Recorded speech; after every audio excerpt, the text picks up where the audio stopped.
Welcome to Lunch with the Lord. I'm Pastor Mark. We'll be looking at Galatians chapter 5, starting at verse 5. But before we begin, our theme verse, Jeremiah 15:16. Thy words were found, and I did eat them, and thy word was unto me the joy and rejoicing of my heart. Now, as we saw last lesson, in verse 4, Paul said, Christ is become of no effect unto you. Whosoever of you are justified by the law, you are fallen from grace.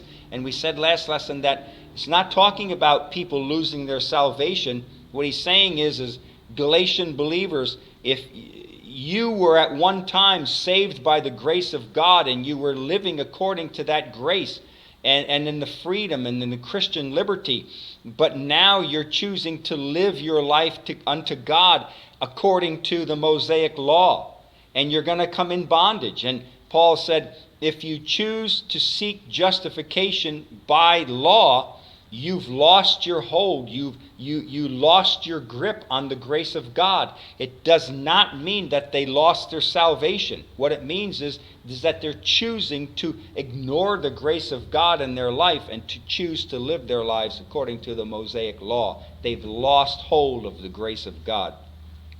Now in verse 5, for we through the Spirit wait for the hope of righteousness by faith. And righteousness here, the righteousness that he's speaking of here, is not salvation righteousness. Paul is not saying this is not the righteousness by which people are saved by. And there's two reasons why. Number one, the Galatians were already saved. He's talking to believers in Galatia. They were already saved. And so he's not saying in verse 5, for we through the Spirit wait for the hope of salvation righteousness. No. Why would you wait for salvation righteousness if you're already saved? Number two, the context of the verse. Paul has been encouraging the Galatians to outwardly express in their daily life the righteousness that they already had through Christ. So what this verse is talking about is Paul is trying to encourage the Galatians to outwardly express the righteousness that they already had. Again, he's not talking about when you read this, don't think of, well, they're waiting for the hope of being saved. No, that's not it. Paul is saying, because they're already saved. They're waiting for to outwardly express the righteousness of God, which they already had through Christ by faith and grace. Okay? So, Paul is telling the Galatian believers that they have the ability to live every day in the righteousness of God. And that ability was given to them how? Every single day, you and I have the ability to live in the righteousness of God. And how was that given to us? It was given to us by grace, by faith, not by the law, not by rules and regulations. No, it was given to us by grace and by faith in Christ. Okay? And that's what he's saying here. Now, in verse 6, for in Christ Jesus neither circumcision avails anything, nor uncircumcision, but faith which works by love. Okay? Now, he says here, in Christ neither circumcision avails anything. And this Greek word for avails is ishkuo, and it means to have power over, or to exert force over something. Okay? So, in Jesus Christ, neither circumcision nor uncircumcision gives anybody any special power or ability or benefit in the things of God. And that's what Paul's trying to say. If you're already uncircumcised, you don't need to be circumcised. It's not going to benefit you anything. You're not going to avail anything. You're not going to receive any kind of power or ability if you become circumcised, right? In the Christian, in the Christian community, there is always the temptation to compare yourself with others. Well, I'm circumcised and you're not. Uh-oh. Right? Well, we baptize with immersion.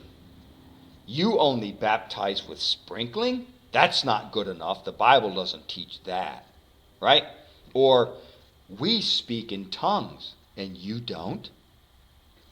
When we take communion, we use unleavened bread. Oh yes, we don't use anything with leaven in it. No. When we have communion together in our church, we only use unleavened bread. That's it, right? And in the Christian community, I'm telling you, you know it, I know it. There's always this temptation to want to compare. Oh, you've been circumcised? I haven't been circumcised yet. I guess that makes you better than me somehow. I better get circumcised so I can be good too. Right? No. And Paul is saying to all of us even today that none of this is of any real benefit. Whether you speak in tongues or not, whether you use unleavened bread or not, whether you baptize with immersion or not, none of it is of any real benefit to us. The only